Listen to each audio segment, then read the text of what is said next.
திருச்செந்தூர் சுப்பிரமணிய சுவாமி கோவில் ராஜகோபுரத்தில் என்னென்ன சிற்பங்கள் உள்ளது தெரியுமா? திருச்செந்தூர் சுப்பிரமணிய சுவாமி கோவிலில் வருகிற 7ஆம் தேதி குடமுழுக்கு விழா நடைபெறவுள்ளது.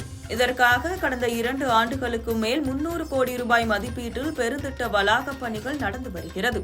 இந்த பணிகளில் கோவில் ராஜகோபுரம், கலசங்கள், கோவில் வளாக பணிகள் என பல்வேறு பணிகள் நடந்து வருகிறது. தற்போது கோவில் ராஜகோபுரத்தில் திருநீறு வர்ணம் பூசப்பட்டு அதற்கு மேல் காப்பர் வர்ணத்தில் ஒரு வேல் வைக்கப்பட்டுள்ளது பக்தர்கள் மத்தியில் பெரும் வரவேற்பை பெற்றுள்ளது. தற்போது ராஜகோபுரத்தில் வர்ணம் பூசப்பட்டுள்ளதால் கோபுரத்தில் மிகவும் பழமையான சிற்பங்கள் மிகவும் தத்ரூபமாகவும் அழகாகவும் காட்சியளிக்கிறது. 137 அடி உயரம் கொண்ட இந்த ராஜகோபுரத்தில் ஆயிரக்கணக்கான மிகவும் முக்கியம் வாய்ந்த சிற்பங்கள் இடம்பெற்றுள்ளது. குறிப்பாக இந்த ராஜகோபுரத்தில் கஜசம்ஹாரா மூர்த்தியின் சிற்பம் இடம்பெற்றுள்ளது. இந்த கஜசம்ஹாரா மூர்த்தி என்பது யானை ரூபத்தில் வந்த அரக்கனை சிவபெருமான் அழிப்பது போன்று அமைக்கப்பட்டுள்ளது. மேலும் பைரவர், சந்திரசேகரர், பிரதோஷமூர்த்தி, பிரம்மா, கஜேந்திர மோட்சம், காளி, மேலக்கணங்கள் சிற்பங்களும் இடம்பெற்றுள்ளது. அதேபோல் அம்மையப்பர், திருக்கல்யாண பைரவர், யாழியின் சிற்பங்களும் இடம்பெற்றுள்ளது.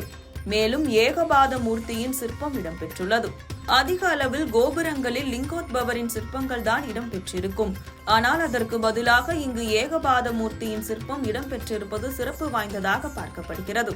மேலும் ஆண்டி கோலத்தில் இருக்கும் முருகன், நடராஜர், மகிஷாசுரமர்த்தினி, பிச்சாடனார், முனிவர்கள் தவம் இருப்பது போலும், முனிவர்கள் அன்னம் சாப்பிடுவது போலும் இந்த கோபுரத்தில் சிற்பங்கள் இடம்பெற்றுள்ளது. முனிவர்கள் இல்லாமல் ராஜகோபுரம் இல்லை. ஆனால் முனிவர்கள் அமர்ந்து அன்னம் சாப்பிடுவது போல் இந்த ராஜகோபுரத்தில் இருப்பது மிகவும் சிறப்பு பெற்றது. எனவேதான் தற்போது திருச்செந்தூர் முருகன் கோவிலுக்கு வரும் பக்தர்களுக்கு 3 வேளையும் உணவு வழங்கப்பட்டு வருகிறது. அது மட்டும் அல்லாமல் இன்னும் எண்ண முடியாத அளவுக்கு பார்த்து ரசிக்கும் அளவுக்கு இந்த ராஜகோபுரத்தில் சிற்பங்கள் உள்ளது. கோவிலுக்கு வருகை தரும் பக்தர்கள் சிறிது நேரம் செலவிட்டு ராஜகோபுரத்தில் உள்ள சிற்பங்களை ரசித்து செல்லலாம்.